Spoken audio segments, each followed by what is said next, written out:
우리 하나님 아버지와 주 예수 그리스도로부터 오는 은혜와 평강이 오늘 여러분 모두에게 함께 하시기를 간절히 바랍니다. 오늘은 1월 29일 금요일입니다. 오늘 주님이 주시는 복음의 말씀은 누가복음 9장 28절부터 36절까지의 말씀으로 같이 은혜를 나누겠습니다. 9장 37절 이튿날 산에서 내려오시니 큰 무리가 맞을세. 예수님이 산에서 내려오니까 많은 사람들이 주님을 기다리고 있었어요. 왜 그랬을까요? 아마 또 질병으로 고통하는 사람, 또 기적을 보기 원하는 사람, 또 많은 사람들이 예수님을 정말 보고 싶어하고 필요로 하고 있다는 것을 보게 되죠. 근데 그 무리 중에 한 사람이 소리를 지르면서 이렇게 말합니다. 선생님, 청하건대 내 아들을 돌봐 주십시오. 이는 내 외아들입니다. 하나밖에 없는 아들인데 좀 이 아들을 좀 봐달라는 겁니다. 그러니까 뭔가 문제가 있는 거죠. 지금 아들이 지금 심각한 문제가 있기 때문에 이 문제를 좀 해결하기 위해서 주님을 기다린 거예요.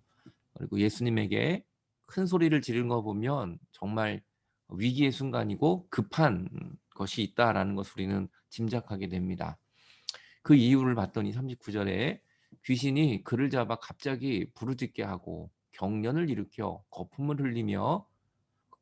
흘리게 하며 몹시 상하게 하고야 겨우 떠나갑니다. 하나밖에 없는 아들이 있는데 귀신이 들려서 경련을 일으키고 소리를 지르고 거품을 흘리고 몸을 상하게 하고 그리 얼마나 괴로웠겠습니까? 본인도 괴롭지만 이것을 보는 이 부모의 심정은 더 힘들겠죠. 그리고 또 주변에 있는 사람들도 얼마나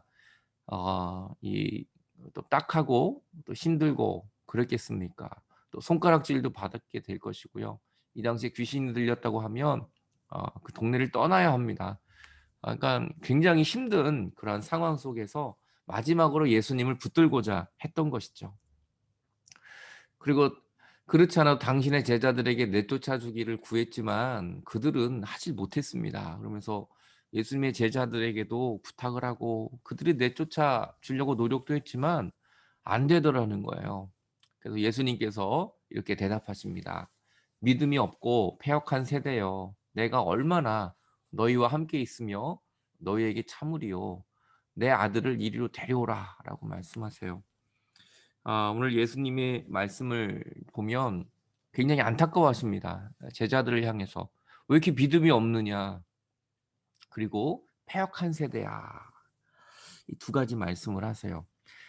이 패역하다는 것은 이 잘못 이해했다라는 뜻이에요. 그러니까 예수님이 지금 귀신을 이들이 쫓아내지 못하는 것이 이유가 뭐냐면 첫째는 믿음이 없는 것이고 두 번째로는 패역한 것이라는 겁니다. 그러니까 잘못 오해해서 지금 이 병을 고치고 귀신을 쫓아내려고 했던 겁니다.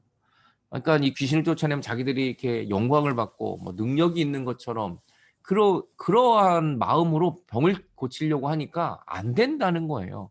그 믿음으로 해야 되는데 정말 그 영혼을 불쌍히 여기면서 그 영혼을 정말 사랑하는 마음으로 다가가야 하는데 이 질병을 고치고 귀신을 쫓아내면 나도 예수님처럼 막 능력자가 되는 것 같고 사람들이 막 나를 정말 높이 평가할 것 같고 막 그런 생각으로 나가면 안 된다는 거예요. 그런 마음으로 하면 아무 능력이 나타나지 않는다는 것입니다. 그것을 주님이 굉장히 가슴 아파하고 있는 거예요. 한국 교회도 그렇지 않습니까? 뭐 능력의 종 그래서 기도하면 병이 낫고 뭐 기도하면 뭐 귀신이 떠나가고 물론 그럴 수 있습니다. 당연히. 하지만 그것이 목적이 되어서는 안 된다는 거예요.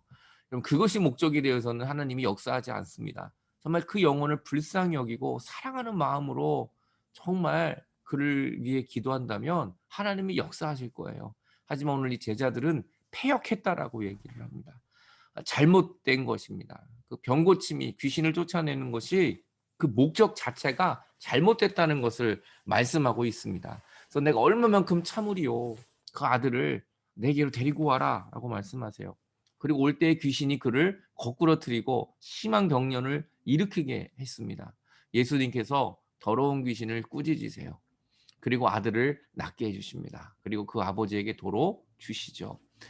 여러분, 오늘 예수님은 사람을 꾸짖지 않았어요. 귀신을 꾸짖어 주십니다. 그랬더니 그 아들이 깨끗하게 낫게 됩니다.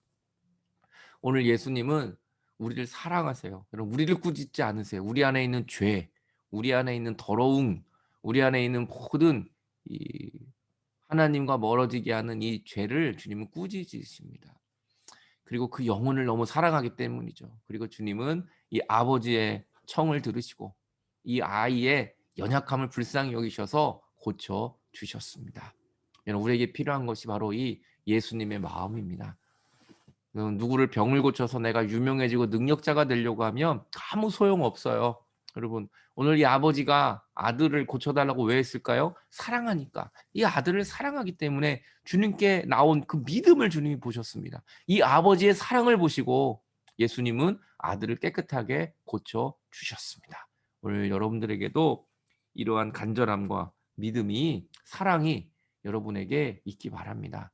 혹시나 여러분 자녀들 중에 또 아픈 사람이 있다면 여러분 사랑하는 마음으로 손을 얹고 기도해 주세요. 하나님이 역사해 주실 것입니다. 사람들이 다 하나님의 위엄에 놀랍니다. 그리고 그들이 그 행하시는 모든 일을 놀랍게 여길세. 예수께서 제자들에게 이르시되라고 끝납니다. 여러분, 모든 사람들이 다 하나님의 위엄에 놀랍니다. 여러분, 놀라는 건 우리의 능력 때문에 놀라게 해서는 안 돼요. 여러분, 하나님만이 하실 수 있는 일입니다. 오늘도 여러분 사람에게 놀라지 마세요. 사람 의지하지 마세요. 하나님의 위엄에, 하나님이 하시는 일에 우리는 놀라고 하나님만 의지해야 합니다. 패역한 믿음이 아니라 올바른 믿음을 갖고 오직 십자가 바라보고 승리하는 저와 여러분들 되시길 주의 이름으로 간절히 축원합니다. 같이 기도하겠습니다. 하나님 아버지, 오늘도 우리의 힘으로 할 수 없는 것이 너무나 많습니다. 하지만 내가 하려고 또 패역한 마음을 가지고 잘못된 목적을 갖고 우리가 기도하고 그렇게 나가지 않게 하여 주옵소서. 하나님의 마음으로, 사랑하는 마음으로, 긍휼의 마음으로 우리가 기도하며 나가게 하시고 이 아버지가 아들을 고치고자 하는 그 간절한 마음으로 우리가 주님께 나가게 하여 주시옵소서. 우리의 모든 것을 회복하시고 고치시는 예수 그리스도의 이름으로 기도하옵나이다. 아멘. 오늘도 말씀에 동참해 주셔서 감사합니다. 저는 내일 또 뵙도록 하겠습니다. 안녕히 계십시오.